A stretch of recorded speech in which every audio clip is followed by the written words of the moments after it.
안녕하십니까. 2023년 11월 30일 목요일 이충재의 인사이트 따라잡기 시작합니다. 이충재의 인사이트 따라잡기에서 오늘 읽어드릴 사설의 제목은 한국의 외교 정보 무능 이 정도였나입니다. 어제 새벽에 프랑스 파리에서 들려온 소식은 사우디의 완패, 부산 엑스포 유치 실패였습니다.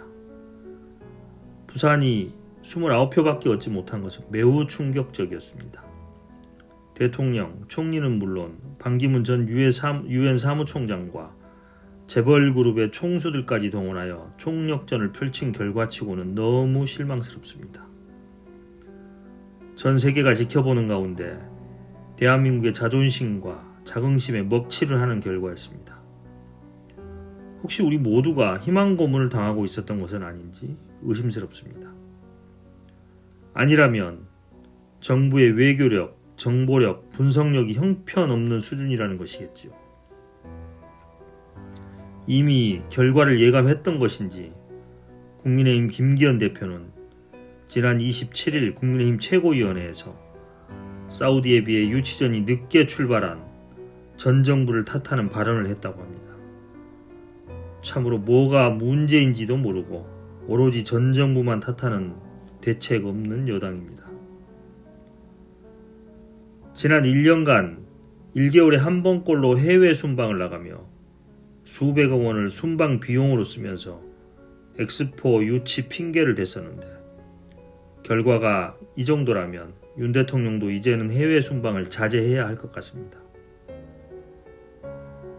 대한민국 1호 영업사원이라던 윤 대통령은 119대 29의 성적표에 대하여 왜 이런 결과가 나왔는지, 어떤 오판이 있었고 어떤 문제점이 있었는지 철저히 해명하고 책임질 사람은 책임지게 해야 합니다.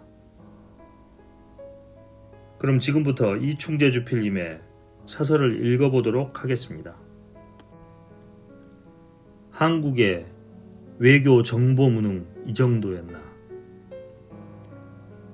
부산 엑스포 유치전이 예상을 넘는 참패로 끝나면서 윤석열 정부의 취약한 외교력과 정보력이 도마에 올랐습니다. 국제사회에서는 이미 사우디아라비아 선정이 유력시됐는데 사전에 이런 동향을 파악하지 못해 치욕스러운 결과를 낳았습니다. 지난 15일 에이펙 정상회의에서의 한중 정상회담이 불발되는 과정에서도 외교부와 대통령실의 정보 부족이 드러났습니다. 지난해 미국의 인플레 감축법 사태 당시 정부의 미숙한 대응이 여전하다는 비판이 나옵니다. 전문가들은 이번 국가정보원 파벌 싸움에서도 나타났듯이 외교 정보 분야 전문 인력이 정권 교체 후 무더기로 잘려나간 것이 원인 중 하나라고 지적합니다. 최근 정부 관계자들은 부산 엑스포 유치 가능성에 대해 사우디와 박빙, 2차 투표가면 이길 수 있다는 말을 빼놓지 않았습니다. 하지만 역대 우리나라 국제 행사 유치에 이런 결과가 있었던 적이 있었나 싶을 정도의 큰 격차로 패배했습니다. 문제는 외교부나 대통령실이 이를 전혀 알지 못했느냐는 점입니다.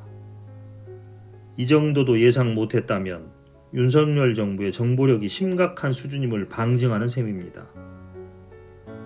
윤 대통령도 29일 대국민 담화에서 저희가 느꼈던 입장에 대한 예측이 많이 빗나간 것 같다고 말했습니다. 외신들은 일찌감치 사우디가 단연 1위를 달리고 있다는 보도를 쏟아냈습니다. 미국의 경제전문지 포브스는 지난 2일 특집 기사를 통해 2030 엑스포 유치전에서 리야드가 가장 유리한 고지에 서 있다고 보도했습니다. 외국 언론들도 다 아는 사실을 우리 정부가 몰랐다는 건 외교력 부재를 자인하는 것입니다. 사우디는 28일 마지막 프리젠테이션에서 지지를 보내준 120개 국가에 감사한다고 밝혔습니다. 투표 결과 나온 사우디 지지 119표를 정확히 예측했습니다. 한국의 정보력 수준이 사우디에 한참 떨어진다고밖에 볼 수 없습니다. 외교부의 정보 역량 부재는 한중 정상회담 개최와 관련해서도 확인됐습니다.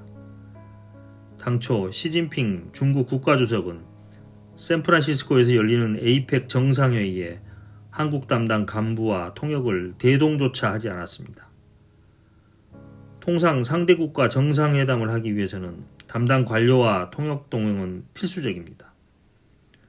그런데도 외교부와 대통령실은 이를 제대로 파악하지도 못한 채 막판까지 정상회담 성사에 기대를 걸고 있었다고 합니다. 주중 한국 대사관은 물론 외교부, 대통령실의 정보력에 구멍이 뚫렸다고 볼 수밖에 없습니다. 지난해 미국의 인플레 감축법 사태 때도 외교 통상당국의 미숙한 대응이 논란이 됐습니다. 이 법안이 미국에서 1년 전부터 시동이 걸리고 있었고 일종의 입법 예고 기간도 있었는데 당국이 넋놓고 있다 법안이 공포된 후 뒤늦게 대책 마련에 호들갑을 떨었습니다. 당시 낸시 펠로시 미국 하원 의장이 인플레 감축법 의회 통과 직전 방한했지만 정부는 이런 사실을 몰라 우리 입장을 단 한마디도 전달하지 못했습니다. 윤석열 정부의 정보력 부족은 최근의 국가정보원 파벌 싸움과 무관하지 않습니다. 내부 암투의 발단은 전 정부 요원 속아내기를 둘러싼 갈등이었는데 물갈이 과정에서 대북 해외 전문가들이 줄줄이 달려나간 것으로 알려졌습니다. 한편에선 전 정부에서 잘 나갔다는 이유로 쳐내는 것은 국정원의 손실이라며 반대 입장을 펼쳤지만 전혀 먹혀들지 않았다고 합니다. 이번 X표 선정투표 참패도 따지고 보면 국정원의 해외정보 수집 기능이 제대로 작동하지 않았기 때문이라는 지적이 나옵니다. 국정원은 현재 북한과 해외 정보 수집에서도 적지 않은 애로를 겪는 것으로 전해졌습니다. 문재인 정부 때 구축된 대북 휴민트가 전멸되다시피 해 물밑에서의 대북 접촉이 완전히 차단됐다고 알려집니다. 남북 위기 상황에서는 충돌을 막기 위해 최후의 안전판 역할을 하는 대북 창구가 존재해온 게 관례였는데 이마저 사라졌다고 합니다. 전문가들은 정권이 바뀌더라도 국가의 기본적인 자원인 외교 정보 전문가들은 흔들지 않는 최소한의 합의가 필요하다고 강조합니다.